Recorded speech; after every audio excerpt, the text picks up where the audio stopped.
किन्नर चुड़ैल। गोरखपुर नाम का एक गांव हुआ करता था। उस गांव में ज्यादा लोग नहीं रहते थे। उस गांव में एक गर्भवती विधवा औरत रहती थी।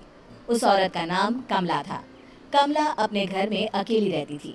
उसके पति की सारी जायदाद उसके नाम हो गई थी, पर सभी गांव वाले उस औरत को मनहूस औरत समझा करते थे और सभी उससे नफरत किया करते थे। एक बार कमला राशन की दुकान पर खाने का सामान खरीदने जाती है। भैया जी, जरा 1 किलो दाल चावल देना। अरे हाय हाय हाय हाय हाय! अरे मनहूस औरत, मेरी दुकान में अपशगुन करवाने आ गई क्या? हैं? चल जा यहाँ से। मैं कुछ नहीं देने वाला तुझे। भाग भाग यहाँ से, चल जा, निकल। भैया जी, ऐसा मत कहिए। मैं गर्भवती हूँ, मुझे खाने की बहुत जरूरत है। मुझे खाना दे दीजिए। दुकानदार कमला को वहाँ से धक्के मारकर भगा देता है। तभी कमला रोते रोते उस गांव के किन्नरों के इलाके में आ जाती है। गांव वाले किन्नरों को उसी इलाके में रखा करते थे, क्योंकि वो लोग किन्नरों को पसंद नहीं करते थे और उनके इलाके में रहने से मना करते थे। तो किन्नरों ने उसी गांव में अपना एक इलाका बना लिया था।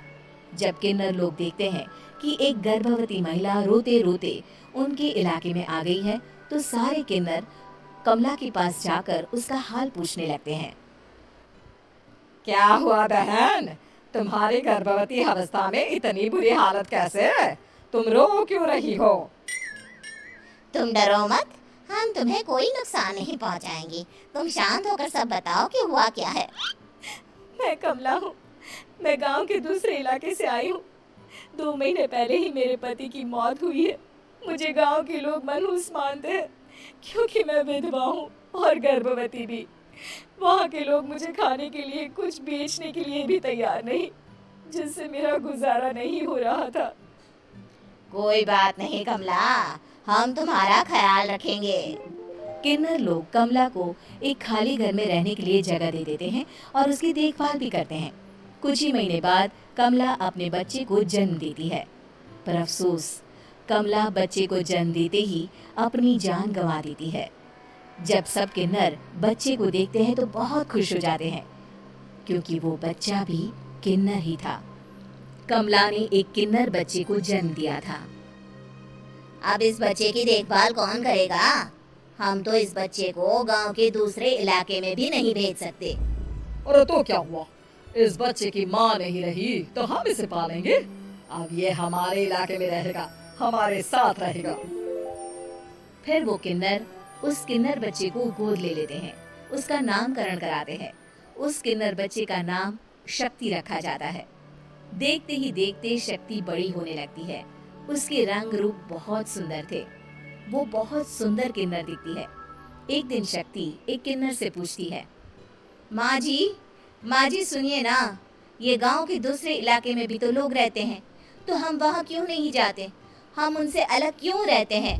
शक्ति, क्योंकि वो लोग हमारे जैसे नहीं, वो लोग हमें पसंद नहीं करते, इसीलिए हम उनसे अलग रहते हैं।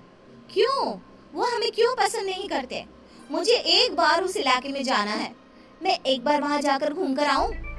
शक्ति, खबरदार, जो तू उस इलाके में कभी भी गई तो अपनी जान नहीं गंवाना चाहती तो उस इलाके में कभी कदम भी नहीं रखेगी, समझी?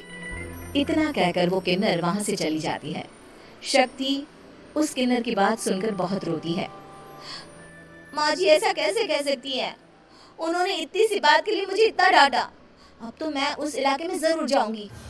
फिर एक दिन शक्ति गांव के दूसरे इलाके में चुपके से जाती है।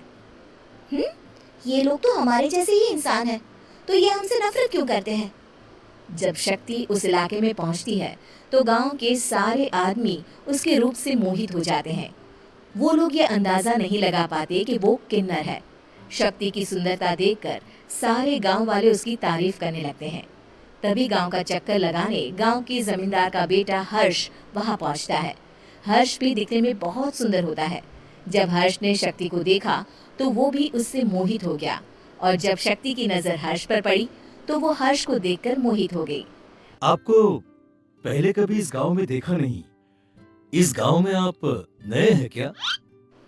जी नहीं, वो मैं बस। तभी शक्ति बोलते बोलते रुक जाती है और मन में सोचने लगती है, अगर मैंने इनको बता दिया कि मैं दूसरे इलाके से आई हूँ, तो वो समझ जाएंगे कि मैं किन्नर हूँ, इसलिए मुझे इनसे झूठ ही बोलना पड़ेगा। शक्ति हर्ष को कहती है, जी हाँ, मैं इस गांव में नई आई हूँ, यहाँ अकेली रहती हूँ। वैसे आप कौन है? आप भी इसी गांव में रहते हैं? जी हाँ, मैं इस गांव के जमींदार का बेटा हूँ। आपको किसी भी चीज की जरूरत पड़े तो आप मुझे बता देना, मुझे अच्छा लगेगा। ऐसे ही शक्ति और हर्ष एक दूसरे से रोज मिलने लगते। वो दोनों अपने प्यार का इजहार करने एक दूसरे से मिलने जाते हैं। तभी शक्ति का पीछा करते करते एक किन्नर वहां आ जाती है। शक्ति, मैं तुमसे बहुत प्यार करता हूँ। मैं तुमसे शादी करना चाहता हूँ। क्या तुम मुझसे शादी करोगी? हाँ हर्ष, मैं तुमसे शादी करूंगी, पर मैं तुमको अपने बारे में एक सच्चाई बताना चाहती हूँ जो मैंने तुमसे छुपा कर रखी है। तभी उनके बीच में ही वो किन्नर आ जाती है।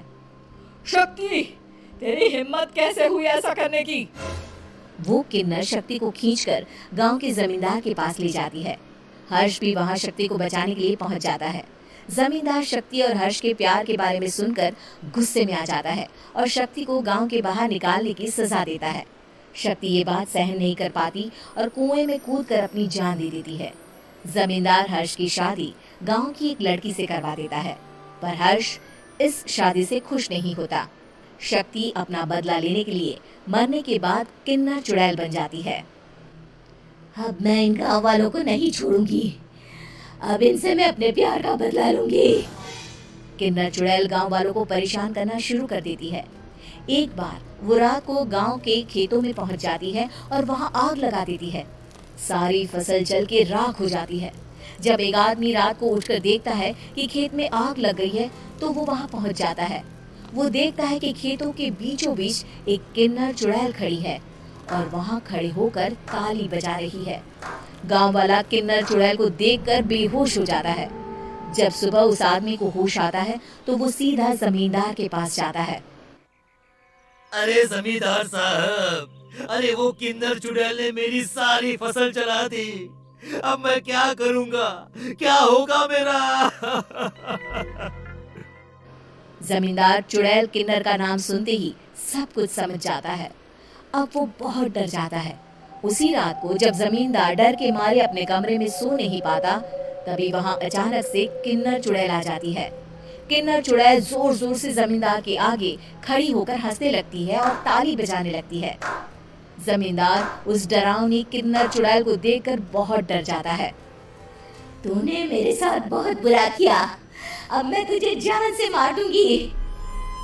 नहीं नहीं नहीं नहीं, मुझे माफ कर दो, मुझे मत मारो। मैं कभी ऐसा दोबारा नहीं करूंगा। अब तुम जो बोलोगी वही मैं करूंगा। ठीक है, मैं चाहती हूँ कि किन्नर इलाका गांव के इलाके से जुड़े और गांव का कोई भी आदमी किन्नर समाज से द्वेष ना करे, उससे नफरत ना करे, नहीं तो मैं सारे गांव को मार दूंगी। और तुम गांव में एक नया कानून बनाओ कि अगर किसी ने भी किन्नर समाज को हानि पहुंचाने की कोशिश भी करी या इनसे भेदभाव करने की भी कोशिश करी तो उनको कड़ी से कड़ी सजा मिलेगी। हाँ हाँ हाँ हाँ, मैं ऐसा ही करूंगा। तुम जो बोलोगी वो मैं करूंगा, पर मुझे जाने दो प्लीज। तब वो किन्नर चुड़ैल वहां से चली जाती है। गांव का जमींदार किन्नर चुड़ैल का कहा मानते हुए दोनों इलाकों को एक कर देता है और नया कानून भी लागू कर देता है। तब से वहां किन्नर समाज और बाकी गांव वाले शांतिपूर्वक रहने लगते हैं।